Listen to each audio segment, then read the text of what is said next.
What's up, everybody? Today's edition of Locked On ACC is loaded with some Week 12 recap action. Who is going to a bowl game? Who is just going to try and finish the season strong? A lot to go over, plus more basketball as we talk about the men.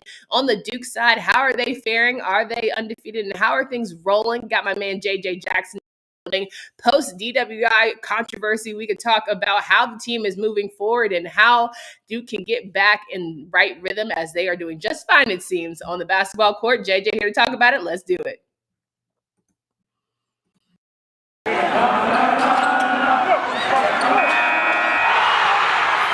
You are Locked On ACC, your daily podcast on the Atlantic Coast Conference. Part of the Locked On Podcast Network, your team every day.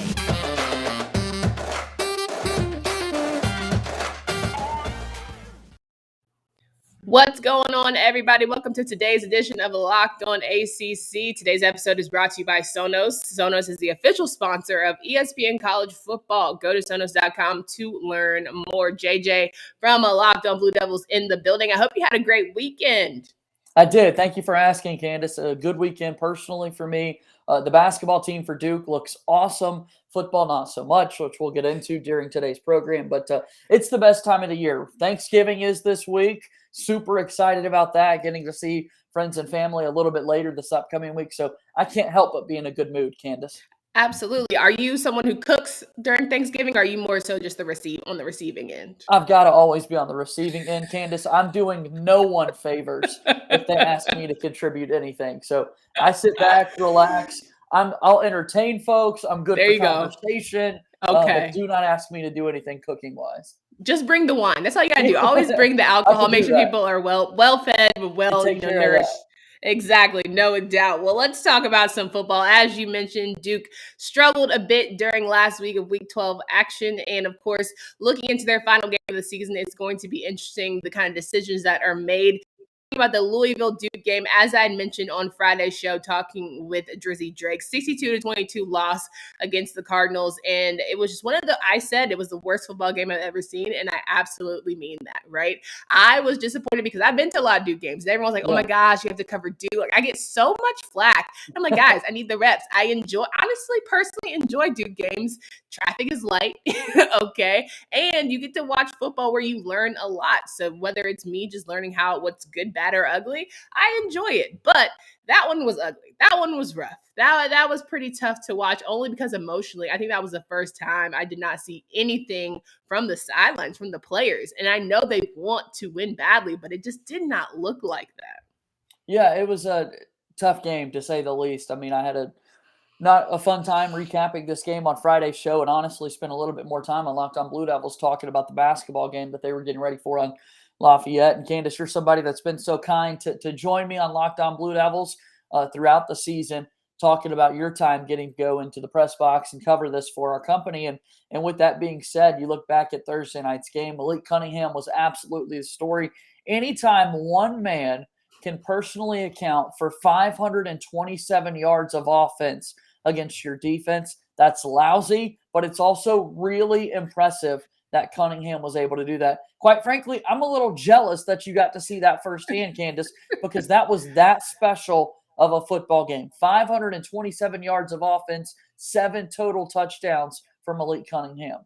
Yeah. Oh, first player in Louisville history to give 300 passing yards, 200 rushing yards in a single game. And for me, it was just so many moments where it was third and long, absolutely no chance. They were about to punt it, of course. That's how we assume the game is going to go. And then magically, he finds 72 yards and gets a score, or his, receivers or running backs are able to deliver. And I think that, to me, probably was just knocking the wind out of your sail if you're Duke. That was one of those situations where it was like, I think everybody in the press box said, you've got to be kidding me. Yeah. Because it's not, not for lack of talent.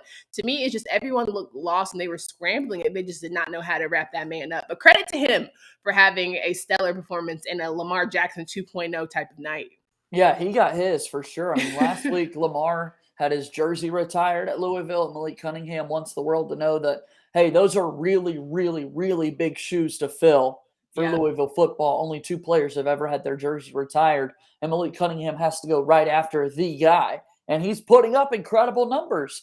his years as quarterback there for the Cardinals. On the Duke side of things, though, like we said, you just can't do that defensively. They're now 3-8 on the season, haven't won an ACC game, likely won't with their game to come this weekend versus Miami. Jake Bobo was someone that Coach Cutcliffe praised being one of those team leaders because Bobo is someone who has seen Duke football win games. The young guys, though, haven't. They don't know what winning is like, and that's clear because on the football field, some of those younger guys, the effort is kind of diminishing, as you're sort of alluding to, and that's not what you want to see at this point in the season. Absolutely. And Jake Bobo spoke post-game and talked about, how this program is not what it's showing with this 3-8 record currently. But you could tell he was really emotional when talking about Coach Cutcliffe, right? Everyone was kind of alluding to, do you put it on him? And he was like, absolutely not. I would run through a brick wall for that man. Right. I absolutely think everyone in that locker room would be behind him. Obviously, we didn't pull everybody behind that locker room, but here and now, this is where we're currently standing at. I think with the way Jake Bobo performs, you can tell he's trying to give it his all. Gunnar Holmberg had a strong showing, right? Jordan Moore, we got to see a couple times more than we usually do, but also Riley Leonard. I think he had a great game. He was able to move the ball really well. I have said till I'm blue in the face, especially offline, they are the best 80-yard team in the country. Without a doubt, they can move the football. That's not their issue. It's finishing. Right? Mm-hmm. It's absolutely finishing drives and getting into the end zone. Like Charlie Ham, great. We love that you made your kicks. That's a positive we can take away. But we don't want that always to be something we rely on. You need touchdowns to compete with teams like Louisville who can clearly run the ball and run all over your defense. In the middle of the season, Charlie Ham, the kicker for Duke, was struggling himself. So it really was a pleasant surprise and a great thing that he was able to come back and knock through all three of his field goal attempts. Last week, I know we didn't get a chance to chat here on Locked On ACC, but the story for Duke football was Jordan Moore versus Virginia Tech because Gunnar Holmberg didn't play at all, and Jordan Moore was the quarterback they decided to go with. Coach Cutcliffe says after the fact, Riley Leonard was the hot hand. You think so? The guy was 13 for 13 throwing the football for 99 yards and had 70 rushing himself after Holmberg did get the start, played through some injuries that he's been battling over the past few weeks, but it looks like Riley Leonard has a bright future ahead of him, and now Duke's got to figure it out for the future. Is it Jordan Moore, more of your athletic running style quarterback, or you don't want to continue to develop Riley Leonard moving forward? Absolutely. And Riley Leonard spoke post-game talking about the fact that he was playing on ESPN. He wanted to play hype. So I'm like, listen, get the guy who likes to be under the lights. Get the one who knows that they're going to be on ACC Network and they know they have a crowd to play for. And, just talking about overall what the future holds, I think Riley Leonard personally could be the future for them. But I hate that for guys like Mateo Durant, who have clearly given their all to this program, put up record numbers this season, and just to not go out with a season that is you were better than. And Riley Leonard speaking like, I don't care what happens against Miami. I just want to win. I don't care how ugly it is, how high flying it is. I just want the win. And for me, I know that those young guys want that for those seniors to go out on top. So here's the conversation about Duke football moving forward. And again, Mateo Durant is someone that needs to be celebrated because he has had such a special career for this Duke football team. A couple of weeks ago, he became just the 6th Duke football player ever to have 1,000 yards in a season, which is crazy. 6 in the history of your pro. There are schools that have 2 a year, it feels like, when you're talking about 1,000-yard back. So going into Saturday's game versus Miami, Mateo Durant needs only 64 rushing yards to become the best single-season rusher in Duke football history. I want that so badly for Mateo Durant because I want there to be some special moment to come from this Duke offense this season. Having said that, Candace, and knowing how the team is at 3-8, I wouldn't be surprised if he can't find 64 rushing yards, which would be crazy considering how successful he's been. But that's what they're playing for at this moment, right? Like individual records like that. And then the question becomes, what is the future of Duke football? The David Cutcliffe conversation is definitely picking up as he's in his 14th year here, Candace. And there is a section of the Duke football world that almost wonders, should you go ahead, if you're Nina King, the athletic director for Duke University, should you go ahead and announce a change in leadership of your football program so that Saturday, a home game versus Miami, can be a celebration of what David Cutcliffe has had? Because as someone who's been there for 14 years in Durham, has led Duke to many, many bowl games and had a level of success with Duke football, I think he deserves to go out that way. I think he deserves to be celebrated in that regard. He does still have 1 year left on his contract, So maybe there is a plan to bring him back next year. But if there were to be a change, I'd almost rather it be announced now so that Duke fans in person can give Coach Cutcliffe his roses, because he certainly deserves them. What do you think of that? That's a really good point, JJ, because you know that the fan attendance hasn't been to where we're used to seeing, even for, mediocre halfway through bowl eligibility, 6, win teams. It's just not been the same. I think that if you get this is what we should do, okay? You need to get Coach K to make a little video, drop it on all the Duke athletic socials, be like, hey guys, really want you to come out for this Duke football game. I think people would get the hint, in the whole last rodeo, last ride thing, that maybe this is Coach Cut's last game, because clearly him pleading with fans to come out hasn't done enough. But I think a Coach K hint of please come out and support may take it over the edge. So that might be something. I'm free game here. So that's what I'm hoping that the Blue Devils do. But I will say, if this is his last ride, he has definitely changed the Duke program for better, because now you have to play good for Duke. Normally that was an easy win. But knowing with what he's brought this team to, there's become a point where, Duke could be in a fight in the game. Not necessarily this year, but definitely overall in past seasons. And hopefully they're able to get back to some level of success. And hopefully they are able to, I'm almost talking, the more I talk, it's like, yeah, let's go ahead, Candace. Let's pull the plug. Let's make the change in leadership and that sort of thing, because it's just so hard. Yes, I said there's another year on his contract for David Cutcliffe, but do you really want to wait out that year knowing that you really don't expect a whole lot to change? This is an industry, and obviously money is important. You want ticket sales to be there. You want to make sure people are supporting your program. I don't know that you can go through another season like this if you were to be the Duke Athletic Administration. So, yeah, I think it might be time just to go ahead and pull the plug here. Listen, Wallace Way does not pay for itself, as we know. We don't want to see any transfers happen, so I'm totally fine with whatever. But guys, this is it, the putt to win the tournament. If you sink it, the championship is yours. But on your backswing, your hat falls over your eyes. Is this how you're running your business? Poor visibility because you're still relying on spreadsheets and outdated finance software. To see the full picture, you need to upgrade to NetSuite by Oracle. Over 27,000 businesses already use NetSuite, and right now, through the end of the year, NetSuite is offering a one-of-a-kind financing program to those ready to upgrade at netsuite.com/lockedonNCAA. NetSuite is the #1 cloud financial system to power your growth. 93% of surveyed businesses increase their visibility and control after upgrading to NetSuite. So head there, netsuite.com/lockedonNCAA for special end-of-year financing on the #1 financial system for growing businesses. With NetSuite, you can automate your process and close your books in no time while staying well ahead of your competition. Again, go to netsuite.com/lockedonNCAA. JJ Jackson in the building. And of course, we have got some Week 12 conversations to go over, because Duke was not the only team that found themselves in the L column, but also are fighting for the chance to be picking up seasons, win on some good notes, and have some strong finishes. Florida State beat Boston College, and they are looking to still give themselves an opportunity to be bowl eligible. Well, they are bowl eligible in Boston College. Florida State looking for their bowl eligibility. They are 5-6 currently. Got one more game left in the season. And then, of course, a team that's turned things around, Boston College, who everyone who is in the Atlantic that does not want to see Wake Forest go to the championship game is certainly rooting for them come this weekend. I think it's just nice to see teams kind of get that bowl eligibility, find their way to have seasons that are better than as people were expecting, especially for Boston College with a Phil Dracovic who went down midseason. Yeah, to keep fighting. I mean, that was your star quarterback, someone that we talked about being one of the top guys in the conference in terms of that quarterback position, to be out for the number of games that he was and still come back at this point in the year and to find another win on your schedule to, as you said, get bowl eligibility for a program led by Jeff Hafley. What a great job he's done. I know that I received a good bit of flack myself from Boston College Twitter, and AJ Black in particular as well. Here, one of our Locked On ACC compadres.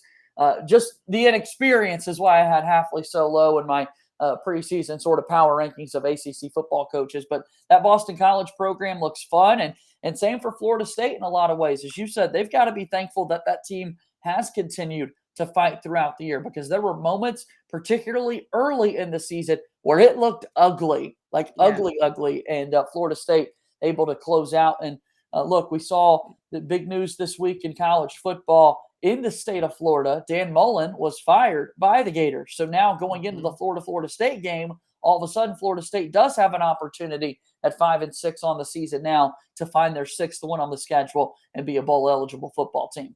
No doubt. Speaking of bowl eligibility, North Carolina beat Wofford. No surprise there. Sam Howell did not play. Got to see a little bit of Drake May action. The future, most likely, Keels. Sam Howell has not definitively said he is going to be in the draft, but he certainly wouldn't hurt himself by going ahead and making that money. This is not exactly the strongest quarterback class that we've seen. Carolina doing what it needs to do and now faces an NC State team that certainly needs to win this game in order to stay in the Atlantic Division competition. But they handled their business beating Syracuse, a team that's looking for eligibility as well, which it was an ugly game start to finish, 41-17. But I'm thinking, what does this Carolina State game mean?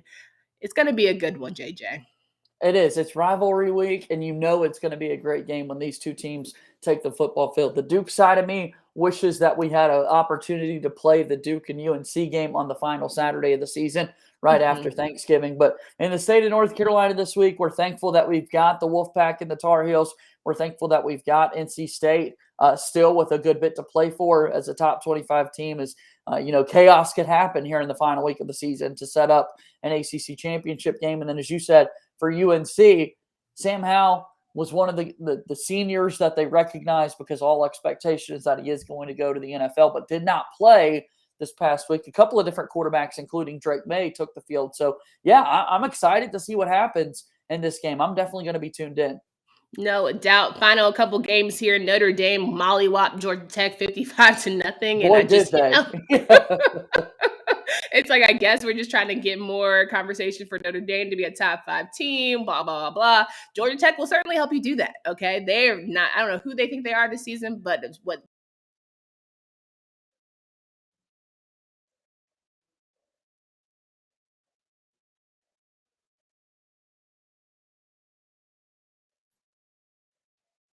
bad boy eligible after they have to beat Virginia. I think that's going to be the scariest thought there. Miami, a promising year, right? That could have been better had maybe Tyler Van Dyke started. I had this huge conversation with Kitten on Monday's show about whether Tyler Van Dyke had started. It would be a different conversation throughout the year, or would they be the same team?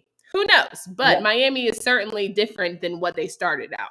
I've seen several graphics on social media about the play of Tyler Van Dyke, where they're putting all of his numbers together from the games that he started. And it is like, oh my gosh, maybe this guy should have been playing for the entire season. Like, how good would this Miami football team be? And credit to Tyler Van Dyke, right? I mean, he first emerged on the scene for our show and many others by talking a little trash.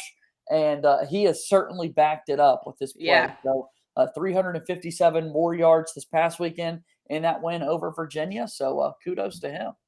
No doubt. And so there's a lot of good games coming into week 13, rivalry for some, trying to get bowl eligibility still for others, and trying to just find a pretty good bowl, rounding out the show. But a lot of good football. Sad to see that we're almost towards the end of it. Of course, we've had so much fun covering all these various teams, but it is getting into basketball. We got to roll with what should be a good year for some of the rest of these schools. I didn't get to talk about Duke on Monday's show, but that's why I got JJ here to give us some Blue Devil basketball action. But first, I want to remind you guys that if you have not yet, please try PrizePick. It is the leader in college sports daily fantasy. It offers more college football props than anyone in the world, and it offers any prop you can think of, from yardage to touchdowns, even interceptions thrown. PrizePicks allows mixed sport entry, so you can do basketball, football, hockey, whatever you like. You can pick 2 to 5 players and an over-under on their projections, and you can win up to 10 times on any entry because it's just you versus the projected numbers. PrizePick is safe and offers fast withdrawals, and entries can be made in 60 seconds or less. Use the award-winning app on both the App Store and Google Play by going to prizepicks.com and using promo code LOCKEDON, or go to your App Store and download the app today. PrizePicks is daily fantasy made easy. Now it's Thanksgiving, and we all know what that means. It's football, and nothing goes better with football than turkey and betting. BetOnline has you covered all holiday season with more props, odds, and lines than ever before. BetOnline remains your number one spot for all the sports action this year, specifically during the holidays. Head to their new updated desktop or mobile website to sign up today. Receive a 50% welcome bonus with promo code Locked On to receive your bonus. It's not just about football. BetOnline has pro and college hoops, NHL, even to your favorite Vegas casino games. It's the fastest and easiest way to bet all of your favorite sports. BetOnline, we're stuffed with deals this Thanksgiving. So we're wrapping up with JJ Jackson here from Locked On Blue Devils. And of course, we have some basketball to discuss, some pretty good games to go over on this past weekend. But Duke in particular beating Lafayette, having a great showing. They are rolling. They are being the team that everyone has assumed they're supposed to be, being the top of the ACC, the preseason pick, having a lot of back off this court issues and trying to maneuver with that. I would love to get your thoughts. Hadn't had that chance to talk to you about it with everything going on. But when you heard the news, how did you react and how do you think the team needs to move forward? I think similarly to the way everyone else did, just unfortunate that this is a storyline in the last year for Coach K. Certainly not what you want to happen. And the fact that it's also tied into his grandson being involved with Michael Savarino being behind the wheel immediately following the release of the story, Candace. I think that most importantly, learning all of the details was most important with the story.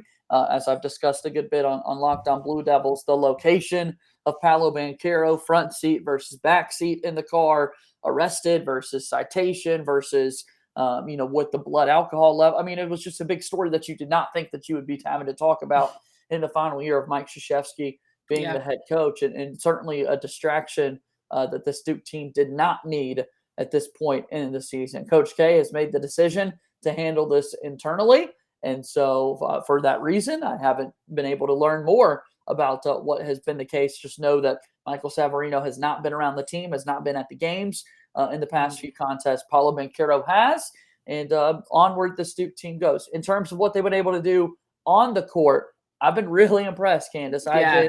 The defense is really what I keep drawing attention to. They've had 4 consecutive games where they have held their opponent to under 60 points in a contest.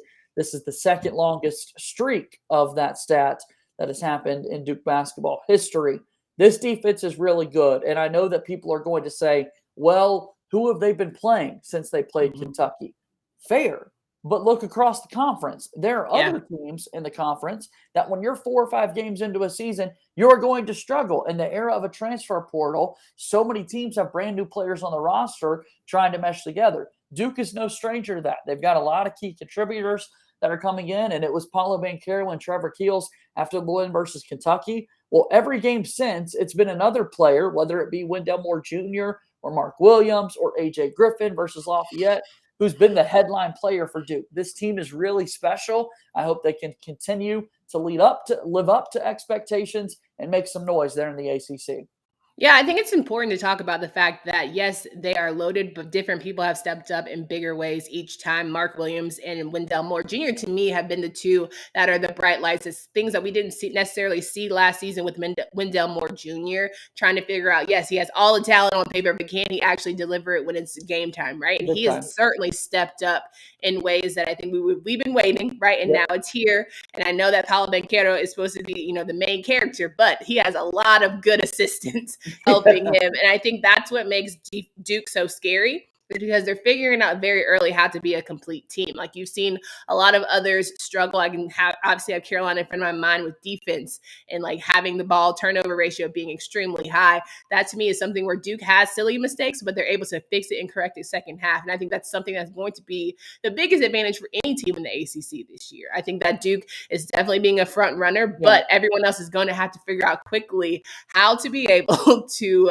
maintain, good leads, strong leads, or even come back in games that you shouldn't be down in, but of course you figure it out in the end. And it comes back to defense, Candace, right? I mean, you're right. All these teams in the ACC have had some turnover issues at the early point of the season. If you turn the ball over, get back on defense and don't let the other team score, because Duke has been no stranger to that. There are games that certainly players have had turnover issues for Duke, but they haven't let that affect them on the defensive end. How many times have we heard basketball coach talk about the fact we've got to go to the next play? You got to move on to the next play, because if you turn the ball over on one end and your man breaks free and gets a dunk on the other end, that's your fault, not only for turning the ball over, but letting your man get an easy dunk. And so the fact that Duke has been so tight-knit on defense has been really impressive. Yeah, and again, I normally don't want to give Duke the credit in terms of being the top team, but I have not seen yet another program who, to me, stands toe-to-toe. I think Florida State has struggled. I think, Syracuse, Carolina, all the ones that we want to be top dog, they're not holding the candle to Duke right now. Like, quick plug for Duke basketball this week, and obviously with it being Thanksgiving, a lot of good games going on. We've got the Battle for Atlantis this week. We've got Maui Invitational, like all of these big tournaments. And North Carolina obviously was in big competitions this past week with 2 Power 5 opponents in Purdue and Tennessee. For Duke on Friday night, they're playing number 1 Gonzaga. And tonight, obviously this being our Tuesday episode of Locked On ACC, number 1 Gonzaga is playing number 2 UCLA. So they've got a very big week for themselves. And what a big test that's going to be for Duke. I'm sure a lot of people are going to be tuned into that one on Friday night going into the big rivalry Saturday for college football. But big test for Duke, played on a neutral site in Las Vegas. I'm really curious to see how Duke shows up and handles the Gonzaga Bulldogs. As a Duke, reporter, how important to you is it to stay in these games who are big-time matchups with these ranked opponents early? Obviously you're dominating the ones that you're supposed to win, but for these, even if they're close and come up short, do you still find progress in that with this specific team? 100%. And I don't know that anyone would say otherwise. I think that it's really important to test yourself early in the year against the best. Look, this Gonzaga team was really special last year. And I want to call them the reigning national champs because I'm so surprised. Wait a minute, they didn't actually win. Baylor ended up winning that national championship a year ago, right? But you just think Gonzaga, the way they've been playing so far this year, it's like, oh yeah, surely they won last year. You remember they didn't. And so you've got to be able to take care of business early in the year. This will be a measuring stick game for Duke. The Zion team, the Zion and RJ Barrett team, they had sort of a measuring stick game after winning convincingly versus Kentucky. Remember that season, Duke won by 34 in the first game of the season versus Kentucky. They only won by 8 this year. Well, that season back in 2019, they lost the Maui championship game to Gonzaga, kind of righted their wrongs in the games to come, and finished with a great season, making it all the way to the Elite Eight. So similar storyline. I'm hoping Duke finds a way to win on Friday versus Gonzaga, unlike in 2019. But it's going to be a big test on Friday. No doubt. Well, JJ, it's always a pleasure to have you on the show. Can you please remind folks of where they can find you and follow your work? Locked On ACC every Tuesday with you is where you can find me, Candace. And then throughout the week, I host Locked On Blue Devils at LO_Blue Devils on Twitter. And then my personal handle at _JJ_Jackson_. Make sure you guys follow at Locked On ACC on Twitter and you subscribe on YouTube. Come back on Wednesday where we've got power rankings closing out that football season. And then we can look ahead to some basketball news with AJ Black from Locked On Boston College. Until next time, for Candace Cooper and JJ Jackson.